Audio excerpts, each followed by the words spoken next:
High guys, welcome to my YouTube channel. तुम्ही बघत आहे काजल पाटील ब्लॉग. आणि गाईज, तुम्हाला माहित असेल की मी 27 नोव्हेंबरला मी एक व्हिडिओ अपलोड केला होता. त्या व्हिडिओचा मतलब काय होता की फक्त गळा भेटणं हे चुकीच्या गोष्टी आहे की नाही, हे फक्त व्हिडिओ मी अपलोड केला होता. आणि तो व्हिडिओ कोणाचा होता? माझी बहीण आणि तिचा बीएफ होता. फक्त एकामेकांना गळा भेटत होते आणि त्याच्यात काय झालं, लय मोठा मॅटर झालाय गाईज. कारण का मी ते व्हिडिओ अपलोड केले आणि लोक बघतात आणि कुठे ना कुठे तो व्हिडिओ व्हायरल होतोय. तर मला आता मारायची धमकी आली आहे. म्हणजे मला मारून टाकणार, जिवंत मारून टाकणार आहे असं मला धमकी येतात. तर आता मी काय करू, मला काही समजत नाहीये. तर माझ्याकडे रेकॉर्डिंग पण आहे त्या गोष्टीचं की मला रात्री धमकी आली होती. रात्री किती वाजता मला धमकी आली होती?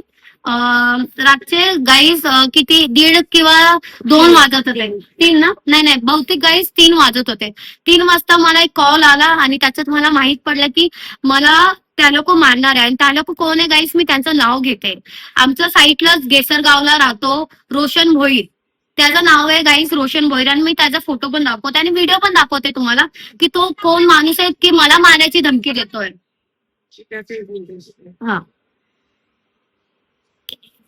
1 मिनिट गाईज. हा, तिकडे ऐकत नाही गाईज. हा तो माणूस आहे, याचं नाव आहे रोशन भोईर.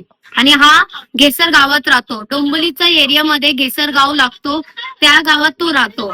आणि त्या माणसाला मी फक्त ऐकवला होता की हे मिठी मारणं ही चुकीची गोष्ट नाहीये. आणि आता तो काय करतोय, त्याच्या गावातल्या लोकांना जमा करतोय आणि माझा अगेन्स्ट जाऊन तो कंप्लेंट टाकलेला आहे. आणि कंप्लेंट टाकला आहे या ना आहे ते मला माहित नाहीये, कारण का मला कोणता पोलिसांचा कॉल आला नाहीये आणि पोलिस लोकांनी काय ऍक्शन उचलले. तर आज मी हे काम करणार आहे. मी डायरेक्ट मानपेडा पोलीस स्टेशन मध्ये जाणार आहे आणि त्यांच्या विरुद्ध मी कंप्लेंट टाकणार आहे. कारण का मला भीती वाटते गाईज. आता एक गोष्टी आहे की फक्त मिठी मारला आणि त्याचा झाला एवढा मोठा विषय. आता तुम्ही पण बघत असेल की बदलापूरमध्ये झाला होता, किती मोठा मॅटर झाला होता. एक पोरीचा रेप केला होता, रेप करून फेकून दिला, मारून दिला. त्या विषयात कोणच बोलत नाही, कोण काय करत पण आहे, पडत पण नाही. आणि आमच्याकडे आमच्याच बाजूला राहणारा गेसरगाव आणि त्याच्यातच राहणारा एक माणूस, त्याचं नाव आहे रोशन भोईर. त्यांनी मला डायरेक्टली ऑन द स्पॉट मारायची धमकी दिली आहे. तो बोलतोय की माझा मर्डर करून टाकेल, मला फेकून टाकेल, माझा मोबाईल पहिले फोडणार, नंतर मला मारून टाकणार. आणि तो कधी पण काही करू शकतो माझ्यासोबत. आणि मला भीती ह्या गोष्टीचं वाटतंय की मला काय झालं तर माझ्या घरच्या लोकांचं काय होणार. कारण का माझ्या घरच्या लोक तर काय करू शकत नाही ना, त्यांना तर माहित नाही ना की रोशन भोईर कोण आहे आणि माझ्यासोबत कोण वाईट करणार आहे. तर गाईस, मी डायरेक्टली मानपाडा पोलीस स्टेशन मध्ये आता चालली आहे त्यांच्या नावाने एनसी टाकायला. आणि मी डायरेक्ट बोलणार की मला धमकी आली आणि माझ्याकडे रेकॉर्डिंग पण आहे गाईस. पहिले तर मी तुम्हाला रेकॉर्डिंग थोडा ऐकवते की मला रेकॉर्डिंग कोणी धमकी देऊन मला फोन करून सांगत होता की असं असं झालेलं आहे. 1 मिनिट गाईस, मी तुम्हाला सांगते कोणी धमकी दिला होता मला.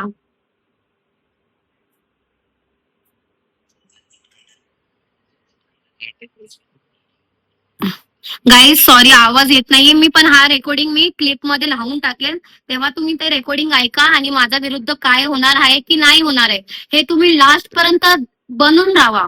तुम्हाला समजेल की माझ्यासोबत काय झालंय.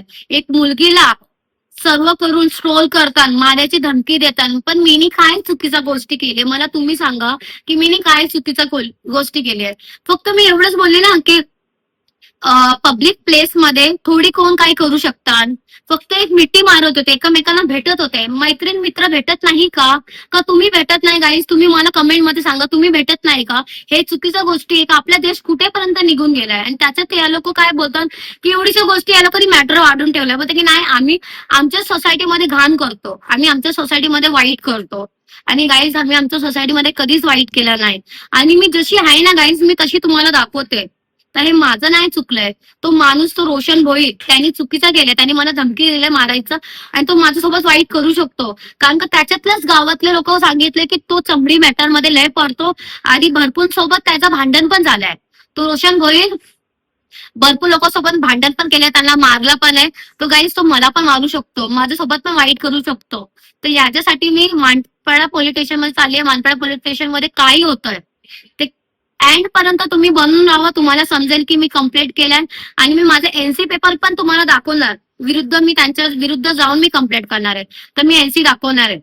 आणि माझ्यासोबत माझी बहीण आहे छोटीवाली आणि आम्ही दोघं आता निघणार आहे. आता झालंय म्हणजे आता आम्ही निघतोय गाईस आणि डायरेक्टली आम्ही मानपाडा पोलीस स्टेशन मध्ये पोहोचून तुम्हाला दाखवतोय की आमच्या सोबत पोलीस लोक आम्हाला मदत करतात की नाही करत, की गाववाल्यांचा साईड घेणार. मी सर्व गाववाल्या लोकांना वाईट नाही बोलणार, कारण का सर्वांना मी नाव म्हणजे बोलतात ना की घाण नाही करणार कोणाला. फक्त तो रोशन भोईर गेसर गावाचा तोच एक नंबरचा, म्हणजे त्याचा माइंड कुठे आहे, फक्त त्याचं डोकं सटकलंय, त्याचा इगो हर्ट झालाय. त्यांनी दारू पिलता. आणि तेव्हा त्यांनी ड्रिंक करून आमच्या अंगावर आलं होतं. गाईस तुम्ही व्हिडिओमध्ये पण पुन्हा बघितलंय, सर्व लोक माझे अंगावर येऊन मला मारायची कोशिश करत होते. म्हणून मी व्हिडिओ काढला. आणि व्हिडिओ काढायची चुकीची गोष्ट नाहीये, व्हिडिओ तर करोडो लोक काढतात. पण गोष्टी कुठे गाईस, की 7 दिवस 8 दिवस झाल्या ती गोष्टीला, आणि 8 दिवसानंतर मला आता मेसेज येतोय की मला त्याच्या अगोदर मला भरपूर मेसेज आलेला, भरपूर कमेंट पण आलेला, वाईट कमेंट आलेला मला, की तू अशी आहे, तू तशी आहे, तू घाण आहे. तर मी घाण नाहीये आणि मी नाही घाबरणार. मी पोलीस स्टेशन मध्ये जाणार आणि त्यांच्या विरुद्ध मी कंप्लेंट करणार आणि मी सांगणार पण की मी चुकीचे नाहीये आणि मी चुकी काहीच केलं नाहीये. फक्त मी त्या गोष्टीला मी आवाज उठवला होता, काहीच केलं नव्हता. गाईज तुम्ही लास्ट पर्यंत राहा. मी आता मानपाडा पोलीस स्टेशन मध्ये चालली आणि तिथे काय होते मी तुम्हाला दाखवते. माझ्या पोलीस लोक मला मदत करतात की त्यांच्या सोबत मदत करतात. आणि रोशन भोईर, मी खरं सांगते, मी युट्यूब चॅनल मध्ये हा व्हिडिओ मी परत अपलोड करणार आणि मी परत सांगणार की माझ्यासोबत तू वाईट करतो आणि मला धमकी देतो. रोशन भोईर तू घेसरचा आहे, तर तू कुठचा पण असू दे, मी पूर्ण गाववाल्या लोकांना काहीच बोलणार नाही. सर्व आपल्या आपल्या ठिकाणी चांगलं आहे, पण त्यांनी जेव्हा माझ्यासोबत केलाय ना, लय वाईट केलाय. माझ्या पप्पांपर्यंत विषय आणला, आमच्या रूम मालिकला त्यांनी कंप्लेंट टाकला, धमकी पण. आमचा रूम मालिक आहे ना, जो इकडचा रूम मालिक, त्याला त्यांनी धमकी दिलाय. त्याला काय बोलल्या माहितीये का, त्यांना घरातून काढणार नाही ना तर तुला आम्ही सोडणार नाही, असली धमकी आमच्या रूम मालिकला भेटलेला आहे, आमच्या रूम मालिकला. म्हणजे विचार करा गाईस, तो कुठपर्यंत डॉन एक नंबरचा रोशन भोईर, तो डॉन आहे. आणि याच्यावरून समजतं, कारण का तुला हिंमत झाला ना एक पोरी सोबत भांडण करायला, आणि तू तिथे हारला, आणि तू हारला ना म्हणून तू तसं करतोय माझ्यासोबत. डायरेक्ट आमच्या रूम मालिकला कंप्लेंट केला. कर तू कंप्लेंट, जे करायचं असेल ते कर, आम्हाला काही फरक पडत नाही, कारण आम्हाला माहिती आहे आम्ही कुठे चुकलो नाहीये. तर गाईस तुम्ही लास्ट पर्यंत बनून राहा. आम्ही आता चाललो मानपाडा पोलीस स्टेशन मध्ये, तिथे गेल्यावर आम्ही सांगतो की आमच्यासोबत काय होतं आणि काय नाही होत. ठीक आहे गाईस, बाय.